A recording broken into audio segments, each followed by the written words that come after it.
The long-awaited return of the best and most elite Baltimore Ravens podcast, Nest Talk, is upon us. Hello, everyone. I am Christopher Linfont, and welcome to Nest Talk. What a day it is to come back. We've got a great show for you today, so sit back and relax as we talk about the latest Ravens news, opinions, and updates here on Nest Talk. But first, let's start out with the Patriots and Rams Super Bowl game. Obviously, most of America did not want the Patriots to win, and yet Tom Brady and the Patriots found another way to win yet another Super Bowl, this time in a very low-scoring affair. The Patriots defense dominated the Rams offense, which was a shock to all those Sean McVay coaching tree hires out there. They were running wild this offseason, trying to pick up every man who ever spoke with Sean McVay about anything. He could have been in a coffee shop sitting next to Sean McVay, and he probably got a job for an NFL head coaching opportunity. That's how much of Sean McVay is considered an offensive genius, and how much people want to get that offensive genius to their teams. And that offensive genius didn't really work out against the Patriots. Only could put up 3 points against them, and the Patriots ended up winning the game. So another win for the Patriots, another loss for America. But in all seriousness, the Patriots had a great game. The Patriots, obviously, this is the greatest dynasty we're ever going to see in football, and it's almost over. Brady is getting older. So you know what? As much as we don't like to see them win, you got to enjoy it while it lasts, because we're never going to see this again. But it was a good Super Bowl. A lot of people didn't like it. A lot of people thought it was too low scoring. I like a good defensive game as long as it's not sloppy offense. I thought the Rams' offense in the first half was a bit sloppy, but the second half it was better. So just an overall great defensive game between these two teams. But into the Ravens news, I mentioned it's a great day to come back, and it's a great day to come back and start this podcast because in the dead of February, one of the months where mostly nothing happens in the NFL, we finally get some Ravens news, and this is actually humongous news. This is the news that Ravens fans everywhere have been waiting for quite a little while now.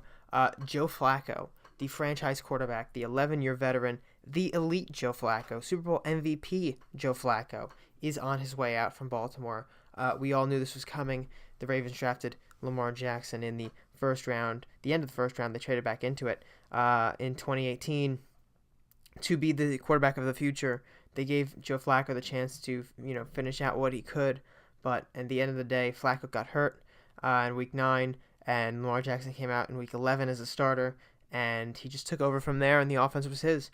So Flacco, he's out of town now. He'll be traded off to Denver when the new league year starts on March 13th at 4 p.m. The Ravens have reached a deal in principle. This was originally reported by Adam Schefter of ESPN and picked up by Ian Rappaport of NFL Network and other NFL insiders who could confirm that this is exactly what's going on. The Ravens did reach a deal in principle with the Denver Broncos to trade Joe Flacco there. Ravens fans and, of course, Denver fans and NFL fans alike will all remember Joe Flacco's amazing mile-high miracle that happened in Denver. So he's got some history playing in Denver. Now he'll be playing for the Broncos. And the deal in principle is suggested by Ian Rappaport and other reports that this is a mid-round pick for the Ravens, and most likely a fourth-round pick. So, assuming the Ravens get that fourth-round pick, that's what we're going to do now. We're going to assume that is the case. So, a fourth-round pick for Joe Flacco is a lot more than a lot of people thought the Baltimore Ravens would get for Joe Flacco. A lot of people thought that they would have to release Flacco, that the market wouldn't be good for Flacco, that there's other quarterbacks on the market, Nick Foles, Teddy Bridgewater, other guys out there who would get, the nod before Flacco, but he is the first quarterback domino to fall here. It hasn't really set in quite yet that he's not going to be the quarterback anymore. But it's going to be really weird to see him in that Denver Broncos jersey this preseason. It's going to be really weird. I, for one, really appreciate Joe Flacco and what he did in Baltimore. Not only was he a fantastic quarterback here, but he was just a class act all around. And to see him go like this is not ideal after 11 years. 11 years as the starter. Of course, the final year, in that 11, he lost his starter gig because of injury. But, Flacco's time here was nothing short of magnificent. Truly an elite quarterback, especially in those first 6 years or so, up into 2014. But then injuries started mounting. 2015, the ACL tear. 2016, he was recovering from it. 2017, you've got the back injury. 2018, you've got the hip injury. And they never really surrounded him with great weapons since that 2012 run. The loss of Dennis Pitta, trading away Anquan Bold, and Jacoby Jones was released a few years later. He fell off anyway. They had Steve Smith for a couple of years, and he did really well here. But Mike Wallace was okay. Rashad Perryman never panned out for us, and Jeremy Maclin was a complete bust. And this year they brought in a bunch of weapons for him, and he was on pace for over 4,000 yards, and it just couldn't be finished. So, you know what? This is not the ideal ending for the Flacco era, but at the end of the day, it's not so much about the ending, it's more about what happened during the era. And I think that Flacco's era here in Baltimore, those 11 spectacular years, they won't be forgotten anytime soon, and I hope he'll be placed in the Ring of Honor as soon as possible. Obviously, he probably won't be placed in the Ring of Honor right away because he will be with the Broncos, but the minute he retires, I would hope the Ravens give him a one-day contract to retire a Baltimore Raven. But I wish him all the best in Denver. I think he's going to do well there. He's got some weapons. He's got Emmanuel Sanders out there. Cortland Sutton's out there. He's a guy that the Ravens were thinking about drafting this past year. You got Phillip Lindsay at running back, and you got that elite defense. I think that this team is really just a quarterback away. And to all those comparisons that Joe Flacco is just Case Keenum, that's certainly not the case. No pun intended. But no, Flacco is much better than Case Keenum. Flacco is a top 10 quarterback when you surround him with weapons he can use, and I think the Broncos might have those weapons. So we'll have to see how this plays out for the Broncos, for Flacco, for the Ravens, what they do with this pick. But this was coming. We all knew it was coming. It's a bit of a sad day. It's a bittersweet day. It's you get something for him, but at the same time, you have to see him go. And after 11 years, it's going to be really weird not having him on the team anymore. But hopefully he does well in Denver, and hopefully he can win another Super Bowl, so long as he doesn't knock us out to do it. That would be the ultimate irony if he was the one to knock the Ravens out in the AFC Championship game or something like that. You never know. But I think he's got at least 3 years in Denver. He is 33 now, I believe. So he'll get 3 years out of this. And the Broncos will have to renegotiate his contract, of course, because his cap number is crazy for the next 2 years after this year. They're only going to have to pay like $16 million, I think. Or maybe it's 10, I forget exactly. But it frees up part of Flacco's contract for the Ravens by $16 million, I believe. If the Broncos should be paying somewhere between 10 and 16. I should have looked this up before I started the podcast, but off the top of my head, I think it's going to be a $10 million cap hit for the Broncos this year. Next year it'll be in the 20s, and then 24 in 2021. So the Broncos will have to renegotiate his contract, but I'm sure Flacco will be open to that. It's better than getting cut again. Sorry, not again. Getting cut and moving again. So yeah, but Joe Flacco heading to the Broncos. Biggest news, perhaps with the offseason for the Baltimore Ravens. We'll have to see what he can do out here in Denver. But yeah, moving on, not to stay on the topic of Joe Flacco forever here. We're going to move on to some yay or nays. So we're going to talk about free agents signings. Should the Ravens re-sign these free agents? I picked out 5 free agents I want to highlight here and say yay or nay. Yay is in yes, yay is in no. The Ravens should re-sign these guys. Let's start out with John Brown. John Brown, electric receiver. Had a great run with Joe Flacco at quarterback. But I'm going to give him a nay to be re-signed. Obviously, he's going to get some money out there from somebody else. And being paired with Lamar Jackson obviously didn't do him any favors. He was much better with Joe Flacco. So that's a nay for John Brown. I think that he goes out and finds some better money somewhere else with a different pair. Maybe it's the Broncos, right? With Flacco out there now. Maybe John Brown hits the Broncos as a new weapon for them. Pairing him with Emmanuel Sanders and Cortland Sutton would not be that bad of an idea if you're John Elway. That could be a dangerous offense with all 4 of those guys, including Flacco. And, of course, Phillip Lindsay in the backfield, a fantastic this was his rookie season. Fantastic runner. Had a great rookie season. And I believe that, they're going to be a good offense. I mean, if you put John Brown in the mix out there, it might work out too. But there's a ton of teams that are being the market for a downfield wide receiver, and John Brown proves himself this year as a downfield wide receiver. I just don't think he's going to pair well with Lamar Jackson in the future. So I give him an A. Robert Griffin III, I'm going to say yay for Robert Griffin III. Obviously, you need a backup quarterback who's going to be able to fit the system.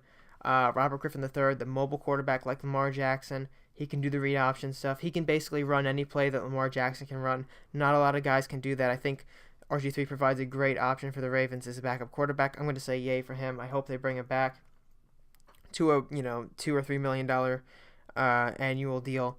That would be optimal for the Ravens. I think they can pull it off. I don't think there's going to be a huge market for him based on other quarterbacks that are getting on the market. Teddy Bridgewater, Nick Foles. And then, of course, the draft guys like Drew Lock is out there. I know Justin Herbert didn't come out this year, but there's some other guys. Dwayne Haskins. And we'll talk more about the draft as the weeks go on here. I haven't finished my draft big board yet, but that's underway, and there's big things to come with that. But Robert Griffin III, I think, is the best option for the Ravens, unless they find a guy in the draft in the lower rounds who they think can be the backup to Lamar Jackson. But I always say it's better to have a veteran quarterback as the backup when you've got a young quarterback as your starter. And if you've got a veteran quarterback as a starter, you should have a young quarterback as the backup. You should always be ready in that dimension, so that if a young guy isn't doing well, the veteran can come in and be able to run an offense. And if the veteran isn't doing well as a starter, then a young guy could come in and potentially supplant him as a starter going forward.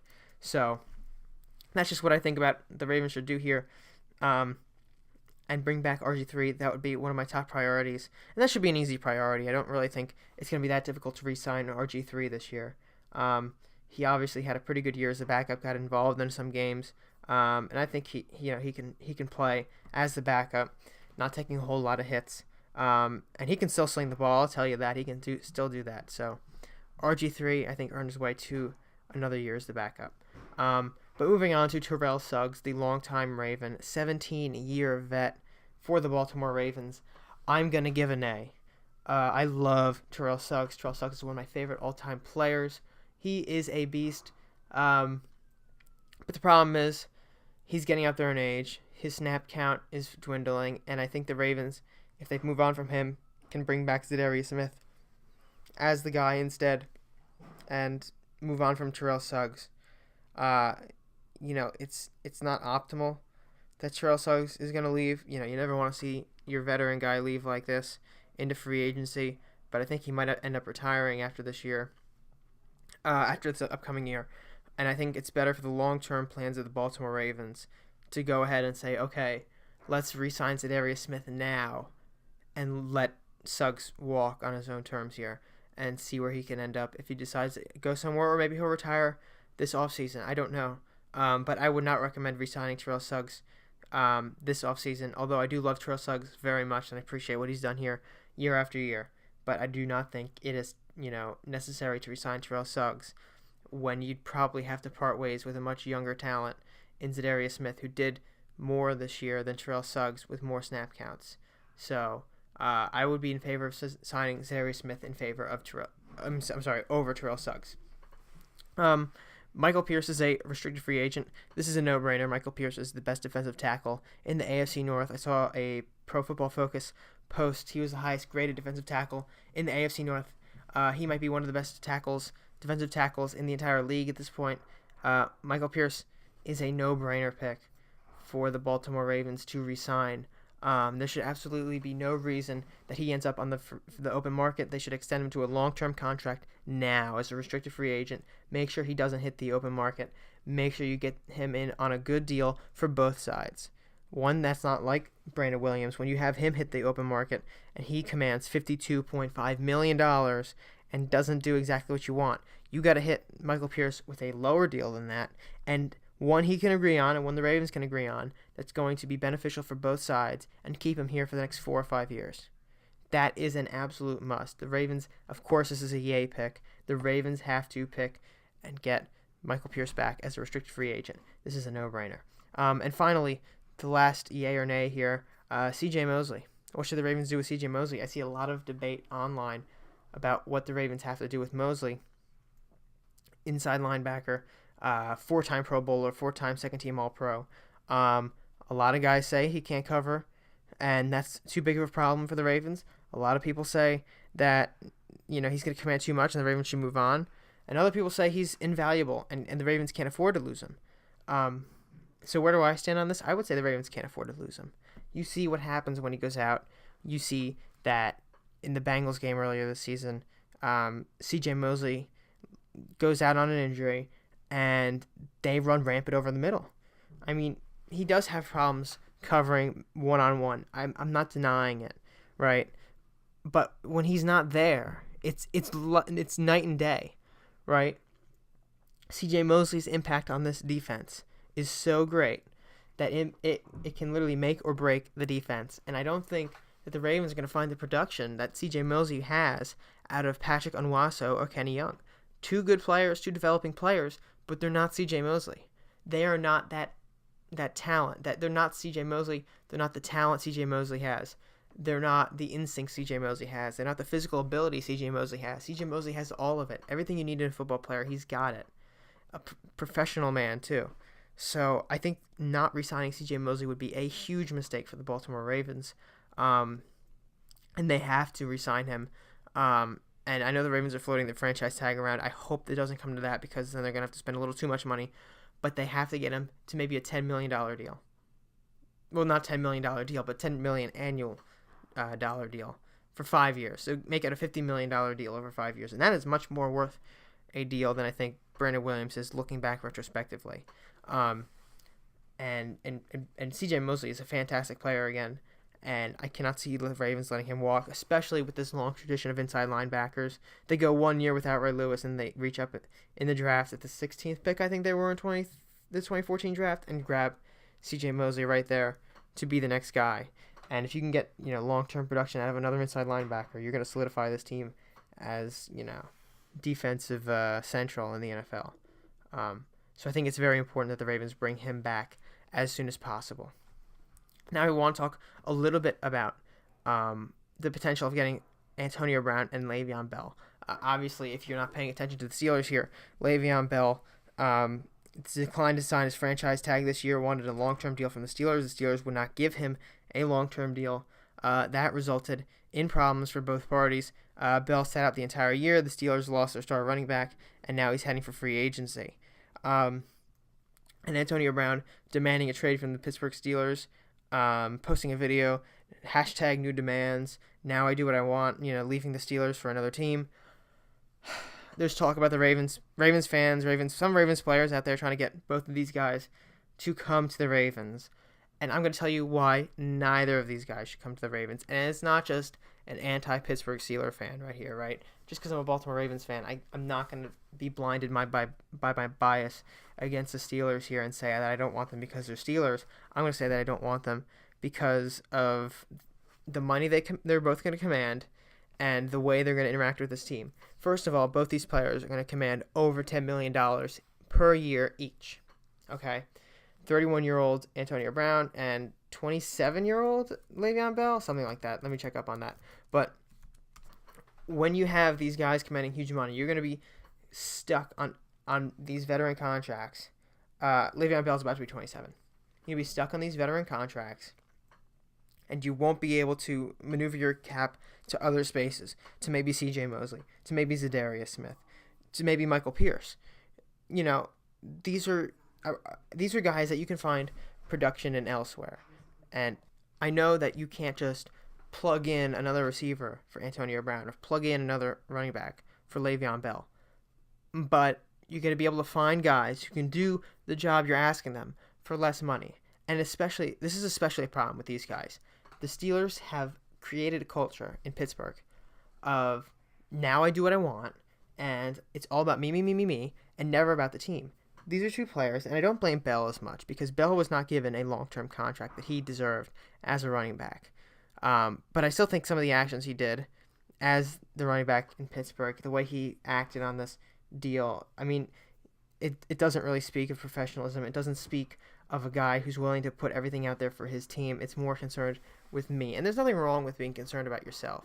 But when you're going to just throw your team under the bus because this is not advantageous to you, especially Antonio Brown here, who has done this time after time after time. He has been a locker room problem for years. And, Ryan Clark goes on ESPN and tells him about the story that he screamed at the well-respected, I haven't heard of a more respected coach than Dick LeBeau, maybe ever, right? The legendary Dick LeBeau was the defensive coordinator, and he screamed at him because his guys were touching him in practice. Well, yeah, you're the wide receiver in practice. That's what's supposed to happen. But no. I, Antonio Brown, am the king of the franchise. I can't be touched. I can't be ever at risk of injury because I am so important to this franchise, even before he was the superstar he is now. I mean, these are two guys who are going to cause problems in this Ravens locker room. More Antonio Brown than Le'Veon Bell. And they're going to be ridiculously priced. Especially Antonio Brown, because he's going to command a huge contract. Cap space is going to be gutted for him. And the Ravens will have to give the Steelers a pick in the draft. A high pick in the draft, I would assume, for Antonio Brown. So, is it worth trading for Antonio Brown? No. Is it worth signing Le'Veon Bell? No.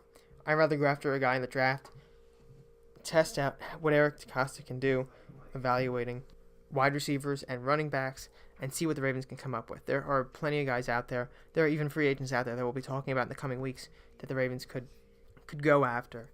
I don't think any of these two are necessarily worth it for the Ravens, in complete honesty. I'd rather go with younger players who are not going to be locker room problems, and guys who we can trust to keep the chemistry with this team, because Harbaugh is a no-nonsense coach. He won't put up with any of the antics that Le'Veon Bell or Antonio Brown especially would bring into this team. So I don't really want any of these players in this organization.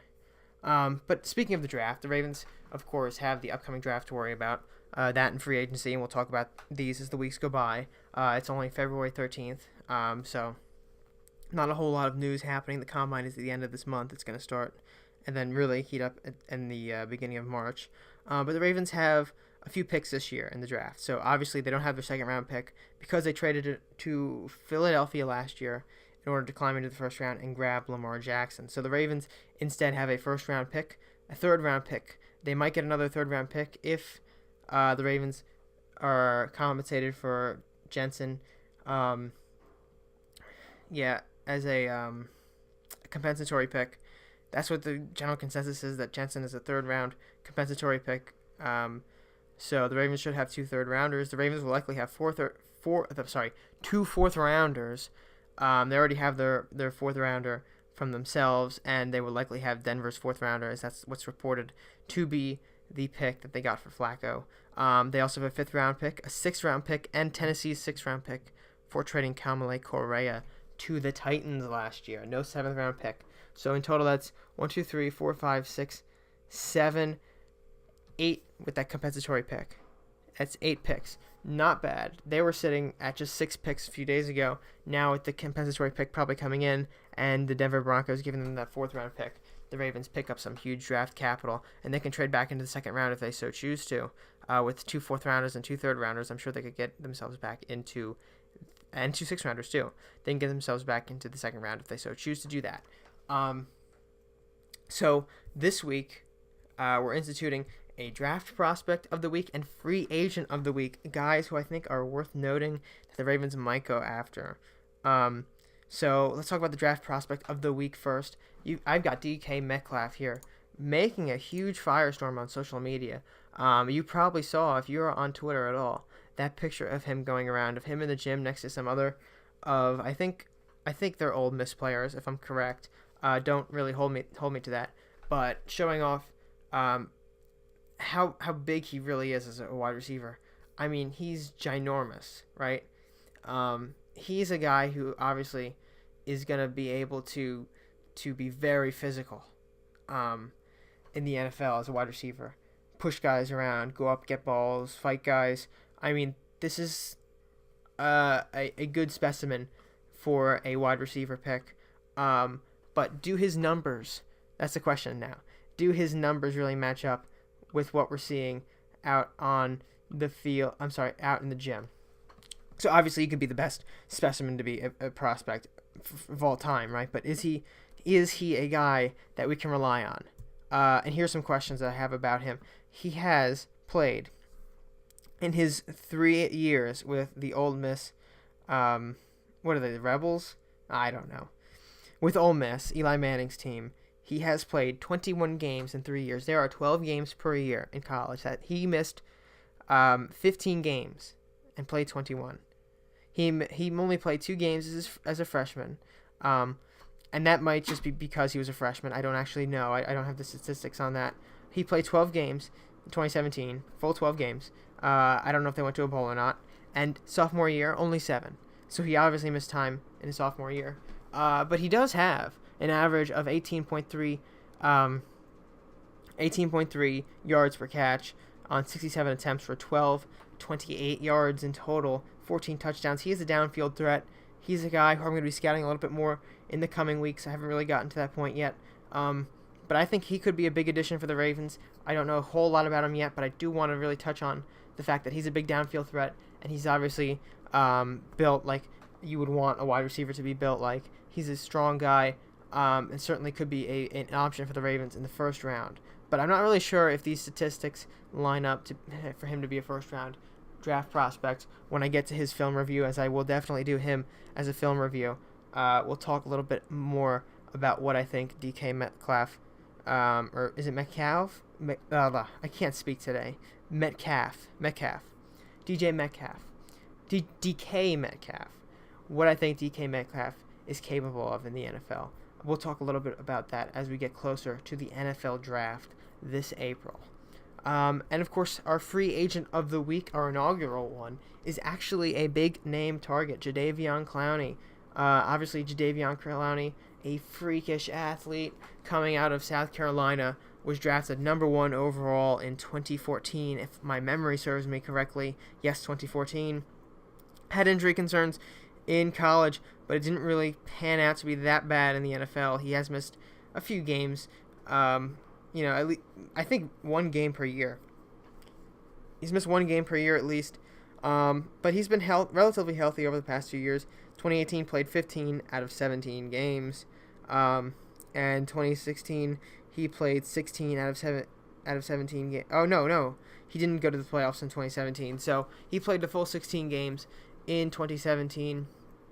14 out of 17 in 2016. I think that Jadeveon Clowney is going to be a big free agent target. He's had a 9.5 sacks in 2017 and 9.0 sacks 2018. He's had 205 tackles so far in his young NFL career.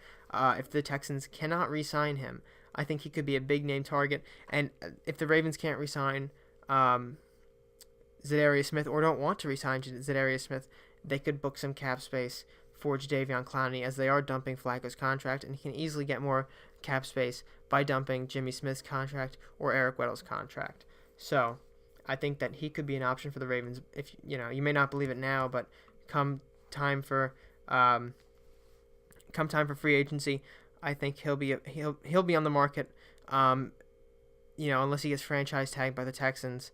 But it looks like right now he's heading for the open market, unless they either are going to have to franchise tag him or come in and grab him for a long-term deal that he'll agree to. But he's going to command quite a lot of money on the open market, and the Ravens might, you never know. I really don't see it as a huge Ravens move, something that they would, really do. But I think, Eric DeCosta might want to make a big splash in his first year as GM and could go after Jadeveon Clowney in his first year. But you know what? I'm just trying to hype us up a little bit here. It's really not that realistic, but it's definitely a possibility. So I want to throw it out there and see what we can, what the Ravens might be able to do, and kind of discuss that. Okay, so that concludes our episode 26 of Nest Talk here, hosted by BaltimoreFeather.com. We'll be back next week, hopefully with a lot more information, as news is slow now, so it's going to be more opinionated stuff until we hit the draft. And I'm thinking about doing maybe a live thing for the draft. I'm not really sure what I'll do, but we'll find out as we get closer. I'll make plans for that. So I hope everybody has a great week. I'm Chris Linfont. You can find me at Chris Linfont on Twitter. You can find Nest Talk at Nest Talk on Twitter. You can find Baltimore Feather at BMoreFeather on Twitter, or you can like us on Facebook. Just search up Baltimore Feather or Nest Talk on Facebook. Or you can always just go to BaltimoreFeather.com to get updated with the latest and greatest Ravens news, opinions, and analysis, along with the latest podcast episodes. Thank you for tuning into Nest Talk episode 26, recorded on the day before Valentine's, actually. February 13th, 2019. we'll see you all next week. Have a great week, everybody.